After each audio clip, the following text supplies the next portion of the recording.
Hello, কেমন আছো তোমরা? অনেক দিন তোমাদের সাথে কিছু শেয়ার করা হয়নি।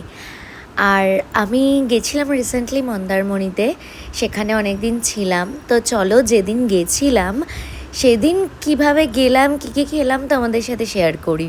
তো ফার্স্টেই আমরা সবাই রেডি হয়ে নিয়ে বেরিয়ে পড়েছিলাম একদম সকাল সকাল।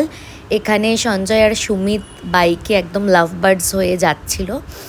যাই হোক, মানে ওয়েদারটা এত সুন্দর ছিল। আমরা যখন বাড়ি থেকে বেরিয়েছিলাম রোদ ছিল, বাট তারপরে হুট করে বৃষ্টি নেমে যায়। যাই হোক, একটু রাস্তায় যেতে যেতে খিদে পেয়ে গেছিলো, একটা বিঙ্গো নিয়ে নিয়েছিলাম।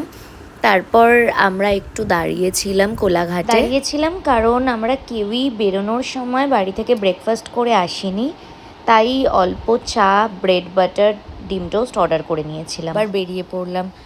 হঠাৎই যেতে যেতে এমন মানে মেঘ করে গেল, আকাশটা দেখো পুরো কালো হয়ে গেছিলো ঝমঝমিয়ে, তারপরে বৃষ্টি শুরু হয়ে গেল।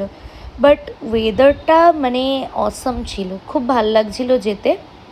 বাট সিদ্ধার্থের একটু ড্রাইভিং করতে প্রবলেম হচ্ছিল, যেহেতু একদমই কিচ্ছু দেখা যাচ্ছিল না, এত জোরে বৃষ্টিটা নেমেছিল। তো আমরা বৃষ্টিতে যেতে যেতে ভাবলাম যে কিছু চটপটা খাওয়া যাক, রাস্তাতেই দেখলাম। তো সেখান থেকে অর্ডার করলাম পেয়ারা মাখা, শশা, এগুলো নিয়ে নিলাম। পেয়ারাটা খুব ভালো মেখেছিল, নো ডাউট। আর একটা নর্মাল জাস্ট বিট নুন দিয়ে নেওয়া হয়েছিল, ওটাই আমার বেশি ভালো লাগছিল। তো খেলাম, খুব মজা করে খাচ্ছিলাম। তো গল্প করতে করতে আমরা পৌঁছেও গেলাম। এখানে সিদ্ধার্থ নেমেছিল ওদেরকে বলার জন্য, ওরা গেট ওপেন করবে, দেন আমরা এন্ট্রি করতে পারবো। তো ফাইনালি পৌঁছে গেলাম সানসিটি রিসর্টে। সেখানে গিয়ে তোমাদের একটু রুম ট্যুরটা দিয়ে দিই। আমি বেশি ক্লিপ নিইনি, জাস্ট হালকা ফুলকা নিয়েছি। তারপরে ইভিনিংয়ে মন্দারমণি মার্কেটে গিয়ে সেরকম কিছু কেনাকাটা করিনি, জাস্ট একটু মাছ ভাজা টাজা খেলাম, চা খেলাম।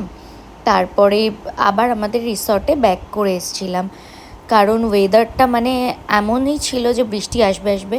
একটু রিসর্টে বসেই ছিলাম, খুব ঝমঝমিয়ে বৃষ্টি নেমে গেল, দেখতেই পাচ্ছ এত জোরে বৃষ্টি নেমে গেছিলো।